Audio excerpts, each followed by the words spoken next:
Hey y'all, hey. So today we're gonna talk about when you love them. When you love them and you don't want to leave them. When you love them and you're trying to stay, but you know you shouldn't stay. That love run deep, don't it? That love do something to your heart, your spirit, your mind. Love is a real sensitive tool. Like they say, it's a thin line between love and hate. I'm telling you, one moment you can be on cloud nine, pillow talking, and the next minute you can be slitting tires and throwing stuff out the window. Like, seriously. And sometimes rubbing knuckles because it go that deep sometimes, depending on how deep the rabbit hole is, how long you've been in a relationship, how long you've been in love.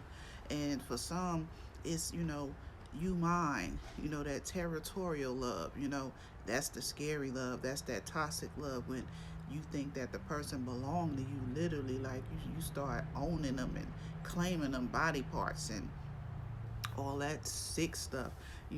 For me, I tried to just be in a relationship mutual. Like, I never had the deep thing going on.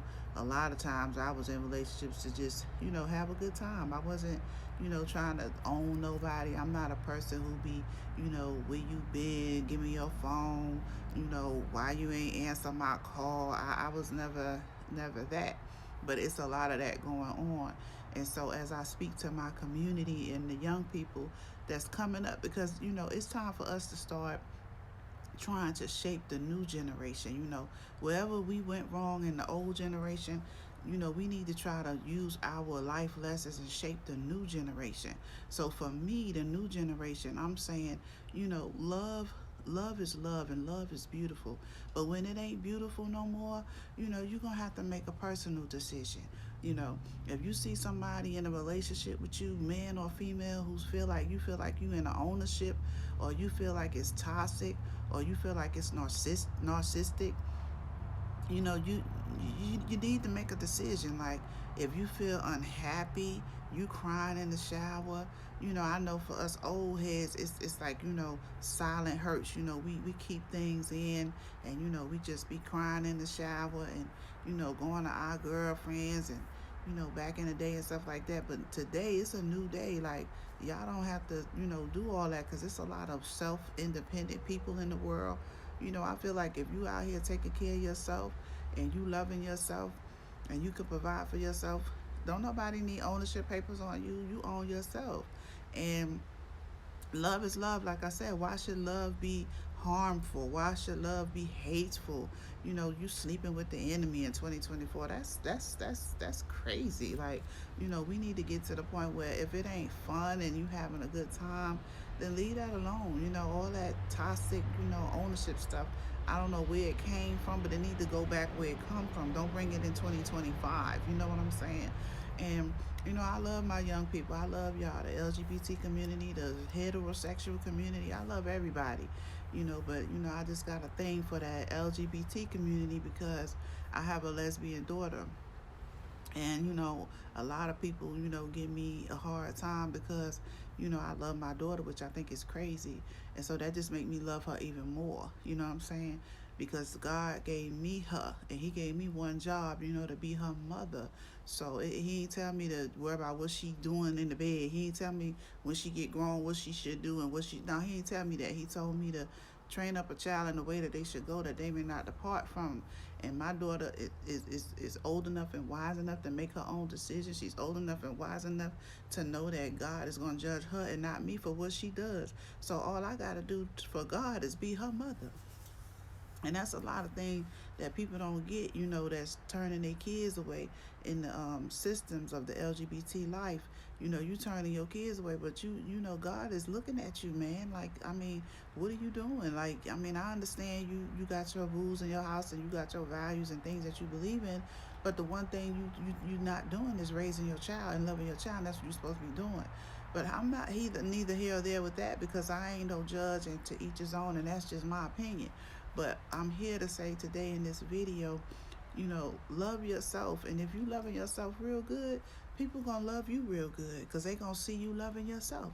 And that's the main part about it. But What happens when you really love a man or a woman and you know it's time to go and you know you shouldn't be there and you know it's just crazy and you still stay?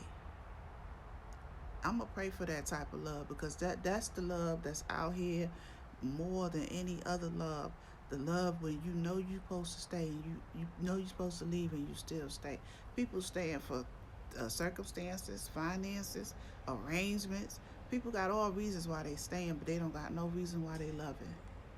And that's the thing we need to get to. We need to get back to love.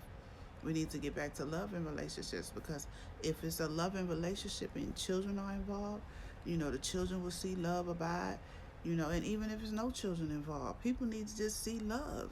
People need to see you walking in the park holding hand. Like, people need to just see that love exists, because a lot of people on the agenda, not fair.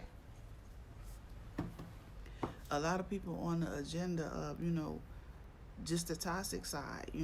I own you, that ownership stuff, and I'm stressing that ownership of other people because that's really what people be on. You good to a person and all they thinking about is, oh, you doing that with somebody else, and I'm gonna do this and I'm gonna do that. Why you threatening people because they don't want to be with you?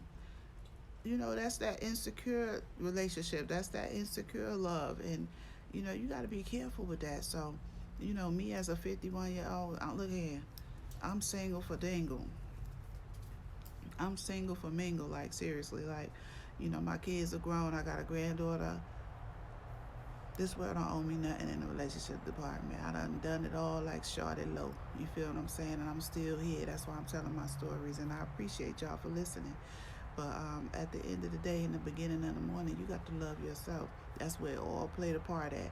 Because even with dealing with getting in a relationship, if they see you loving yourself, and I'm going to stress this all the time, if they see you loving yourself, they ain't got no choice but to love you or be intimidated by you.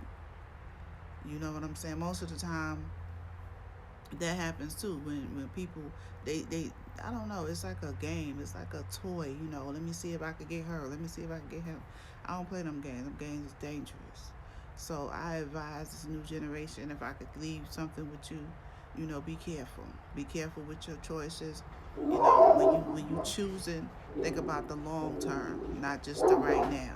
Okay, because if you see red flags, you need to wave them flags back.